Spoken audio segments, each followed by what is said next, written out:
Hare Krishna, welcome back to my channel Ramya Trilochan blogs art and crafts. అందరూ బాగున్నారా? నేనైతే చాలా బాగున్నాను. ఈరోజైతే మనం రోజ్ ఫ్లవర్ ఇయర్ రింగ్స్ నేర్చుకుందాము. దానికోసం నా దగ్గర మోతీస్ ఉన్నాయి, వైట్ కలర్వి.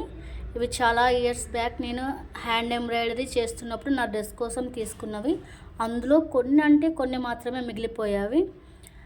ఏం చేయాలని ఆలోచిస్తూ ఉంటే నేను అప్పుడు నా డ్రెస్కి వేసుకున్న షేపే నా బ్రెయిన్లో ఒక్కసారి స్ట్రైక్ అయింది అన్నట్టు.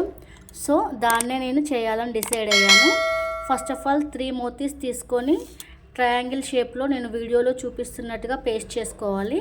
దాని చుట్టూ మళ్ళీ గ్లూ అప్లై చేసుకొని మిగిలిన మోతీస్ పెటల్స్, రోజ్ పెటల్స్ ఎలా అయితే ఉంటాయో అలాంటి షేప్ క్రియేట్ చేస్తూ పేస్ట్ చేయాలి. కొంచెం అడ్జస్ట్ చేసుకుంటూ చూస్తూ పేస్ట్ చేయాలి.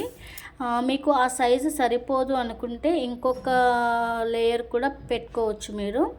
టోటల్గా కంప్లీట్గా పెట్టేశాక మధ్యలో ఒక చిన్న ముత్యాన్ని, పూస అయినా సరే, ముత్యమైనా సరే, ఏదైనా సరే, స్టోన్ అయినా సరే అప్లై చేసుకుంటే రోజ్ ఫ్లవర్స్ పెటల్స్తో ఇయర్ రింగ్స్ రెడీ అవుతాయండి.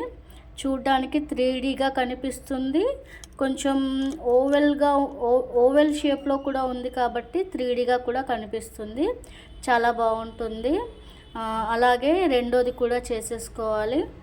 రెండో ఇయర్ రింగ్ కూడా సేమ్ అలాగే. ఫస్ట్ ఇయర్ రింగ్ ఎలా చేసాము ఏంటి, ఫస్ట్ ఇయర్ రింగ్లో ఎక్కడెక్కడ పేస్ట్ చేసామో అవన్నీ చూసుకుంటూ జాగ్రత్తగా గ్లూ అప్లై చేసుకుంటూ పేస్ట్ చేసుకోవాలండి.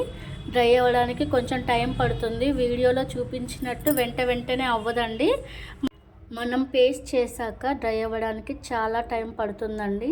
మేమైతే వీడియోని ఆఫ్ చేసి అది డ్రై అయ్యాక మళ్ళీ నెక్స్ట్ వీడియోని తీస్తూ పోస్ట్ చేయడం జరుగుతుంది. వీడియోలో చూపించినట్టు అస్సలు అవ్వదు, చాలా టైం పడుతుంది. ఆ తర్వాత నీట్గా కట్ చేసేసుకోవాలి. నేనైతే ఇక్కడ ప్లాస్టిక్ షీట్ యూస్ చేశానండి. మీరు ఏదైనా చార్ట్ పేపర్ కానీ లేదంటే ఫ్యాబ్రిక్ స్ట్రాంగ్గా ఉన్న క్లాత్, ఇప్పుడు బ్యాగ్స్ వస్తున్నాయి కదా, పేపర్ బ్యాగ్స్ అని అండ్ క్లాత్ బ్యాగ్స్ అని వస్తున్నాయి కదా, అవి కూడా యూస్ చేయొచ్చండి బేస్గా. కింద ఖచ్చితంగా ప్లాస్టిక్ షీటే యూస్ చేయాలని రూల్ ఏం లేదండి. నా దగ్గర అది ఉంది కాబట్టి నేను యూస్ చేశాను. నీట్గా కట్ చేసుకున్నాక బ్యాక్ సైడ్ గ్లూ పెట్టుకొని ఇయర్ రింగ్ పోర్ట్స్ అనేటివి పేస్ట్ చేసుకోవాలి. అది మొత్తం కంప్లీట్గా డ్రై అయ్యాక ఇయర్ రింగ్స్ స్టాపర్ పెట్టేసుకొని డైలీ యూస్ చేసుకోవడమే. సింపుల్. ఎంతో అందమైన మోతీ flower shape ear rings ready అవుతాయి. మీరు ట్రై చేయండి, ఖచ్చితంగా బాగుంటాయి. నచ్చితే లైక్ చేయండి, షేర్ చేయండి. మీ ఫ్యామిలీ మెంబర్స్కి ఇలాంటి ఇయర్ రింగ్స్ చేసి గిఫ్ట్గా కూడా ఇవ్వచ్చు. బర్త్డేస్కి కానీ చిన్న పార్టీస్కి గిఫ్ట్గా కూడా ఇవ్వచ్చు. చూడండి ఎంత బాగున్నాయో. చివరి వరకు చూసిన మీ అందరికీ చాలా thanks. Like, share and subscribe. Bye bye.